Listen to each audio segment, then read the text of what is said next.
नमस्कार शेतकरी मित्रांनो. नमस्कार. आज आपण उमरड तालुका करमाळा जिल्हा सोलापूर इथं आहे आणि आमचे मित्र आहेत आमिर शेख साहेब. ह्यांनी काय केलं आहे, ह्यांनी 7 एकरमध्ये हा नारळ लावला आहे आणि हा नारळ लावून त्यांची 3.5 वर्ष झालेत. तुम्ही जर बघितलं ह्याची साईज वगैरे बघा चांगली आली आहे. मात्र ह्याच्यावर जे प्रॉब्लेम आले होते आणि ते कसे बाहेरीचे अल्ट्राशी वापरून सॉल्व्ह झाले ते जरा त्यांच्या भाषेत त्यांच्या तोंडून आपण ऐकूया. जरा सांगा साहेब. हा दादा, सुरुवातीला आता 3.5 वर्ष झाले ह्या बागेला. सुरुवातीला 3.5 वर्ष पूर्ण झाले बागेला. आणि झाड किती वर्षाचं होतं? झाड लावलं त्यावेळेस एक 3-3.5 महिन्याचं असेल. लहान होतं झाड. नाही, वर्षभराचं असेल. आज परिस्थिती अशी होती की एक 6 महिन्यापूर्वी आहे ना, ह्याच्यावर व्हाईट फ्लायचं प्रमाण जास्त होतं. बर. व्हाईट फ्लायचं प्रमाण जास्त असल्यामुळे ते पांढरे माशी आहे ना, त्याचं प्रमाण जास्त असल्यामुळे सगळ्या बागेत त्याचा प्रादुर्भाव दिसून येत होता. हां. ज्यावेळेस तुमची भेट झाली, तुम्ही एकदा व्हिजिट केली आणि तुम्ही सांगितलं की ते अल्ट्रा रिच आणि अल्ट्रा सी आणि बायोरिच वापरा. त्याच्यानंतर मी अल्ट्रा सीची आणि बायोरिचची 40 बॅलर फवारले. मी ह्या टोटल 7 एकरात 7 एकरात 40 बॅलर फवारले. म्हणजे किती वेळा फवारणी घेतली? एकदाच फवारणी घेतली. फक्त एकदा घेतली. आणि खालून किती वेळा सोडलं? मी ह्याला 3 ते 4 वेळेस मी एक 8-10 दिवसाच्या गॅपने मी ह्याला 3 ते 4 वेळेस मी ह्याला ड्रिपने सोडलं. मग फरक काय आला त्यानं? साहेब, ह्याचा हिरवटपणा वाढला. पांढरी माशी जवळजवळ 90-95% कमी झाली. गेंड्या भुंक्याचं प्रमाण कमी झालं आणि बाग भुसभुशीत झाली. अगोदर जे कडक लागत होते आता ते बाग भुसभुशीत झाली. आता आपण इथं खोदून बघितलंच, लक्षात आलं का? आणि मुळं सुद्धा तुम्ही बघा, मुळं सुद्धा ह्याची पांढरी झालेली आहेत. लक्षात आलं का? आता हे जी काही मुळं आता ही कुजलेत बघा, तर हे कुजता कामा नाही.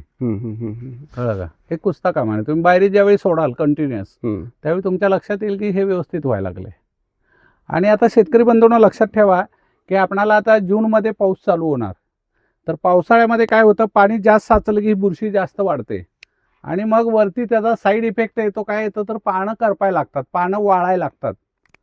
तर ते होऊ नये म्हणून तुम्ही पावसाळ्यामध्ये मधला जो एरिया असेल दोन्ही झाडाच्या मध्ये, तर त्या मधल्या एरियामध्ये सुद्धा बायोरिच फवारून घ्या. नुसतं बायोरिच घ्या, त्याला काही खर्च नाही. तुम्हाला 2 किलो गुळ लागेल एकराला, ह्याच्या पलीकडे काही खर्च नाही.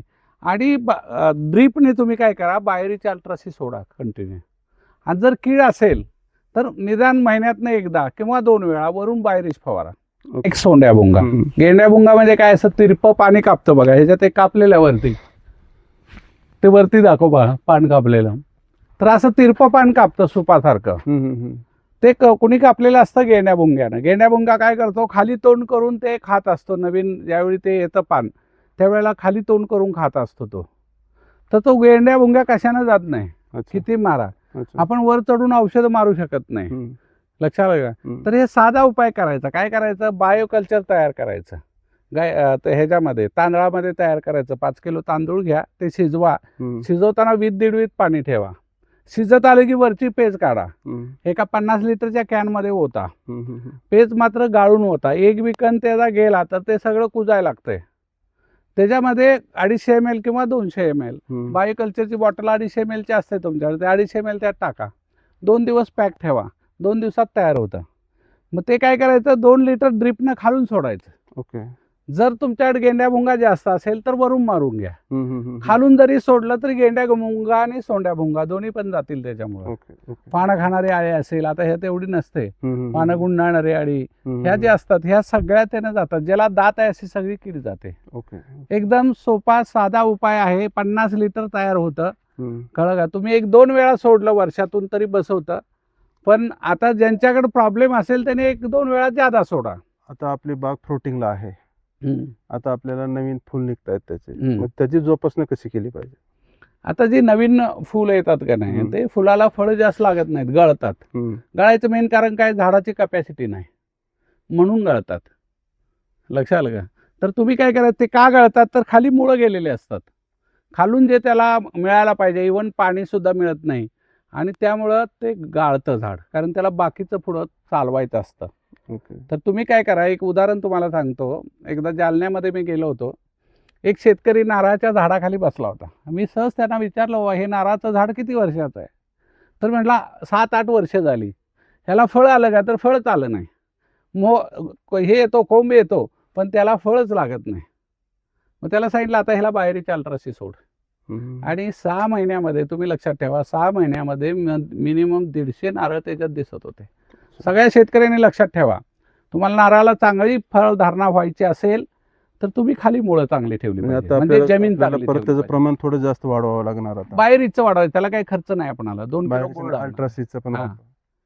आता बघा, आता ही तुमची बाग ही मॅनेज करतात, तर तुम्ही जरा सांगा मामा काय केला आणि त्यामुळं काय फरक पडला बागेमध्ये, आणि शेतकऱ्यासाठी सांगा. भरपूर फरक आहे. अल्ट्राशी आणि बायोरिच वापरल्यामुळं हम्म.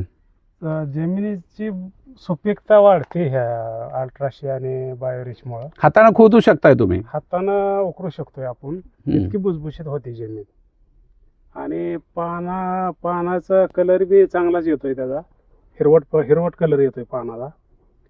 आणि काय होते, आणि फळ धरण्यासाठी सुद्धा चांगलीच आहे बायोरिच बरं. अल्ट्राशी. तुमचा त्रास किती वाचलाय हा सगळ्यात महत्वाचा तुमच्या दृष्टीनं. आहेच की.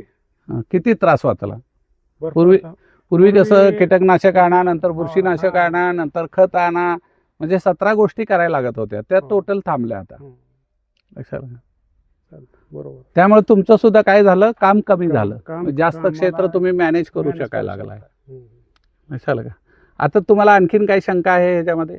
नाही आता साहेब, आता एकदा फळधारणेच व्यवस्थित जर हे झालं ना तर आपण सक्सेस झालो ह्या बागेत थोडं. नाही, हे बघा, सगळ्या ठिकाणी आपण काय हा नवीन प्रयोग करत नाही. लक्षात आलं का. फळं धरतात, फळं काय तुम्हाला धरायचे आहेत का, नाही ना. ते झाड त्याच्यासाठी फळं धरतात.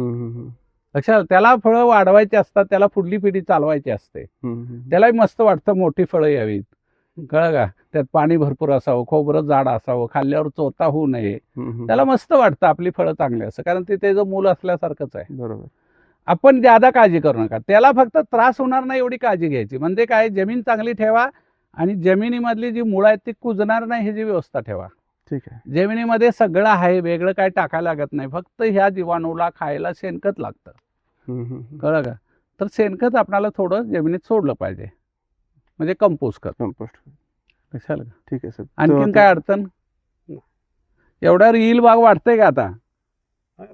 तुमचा जर सपोर्ट असेल तरी माझा बी सपोर्ट काय तुम्हाला सांगणार बाबा असं करा, एवढा सपोर्ट माझा राहील ना. नाही, तुम्ही सांगितल्याप्रमाणे तर आपण करतोच आहे. करतोय, पण अजून कसं, आता एक वेळच फवारणी झाली आपली. हो. लक्षात ठेवा, 3 वेळा समजा खालून सोडले, पण हे जरा चांगलं होईल. ओके, ठीक आहे.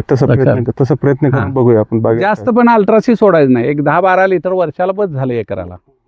लक्षात आलं का. बाहेरीच मात्र तुम्हाला जेवढं सोडता येईल तेवढं सोडा, त्याला आपणाला फारसा खर्च नाही, गोळालाच काय खर्च येईल तो. तर मला वाटतं शेतकरी बंधूंनो, तुम्ही सगळ्यांनी आता हे झाड बघितलं असेल, कळलं का. ह्याप्रमाणे सगळी झाडं असावीत अशी अपेक्षा आपण करूया.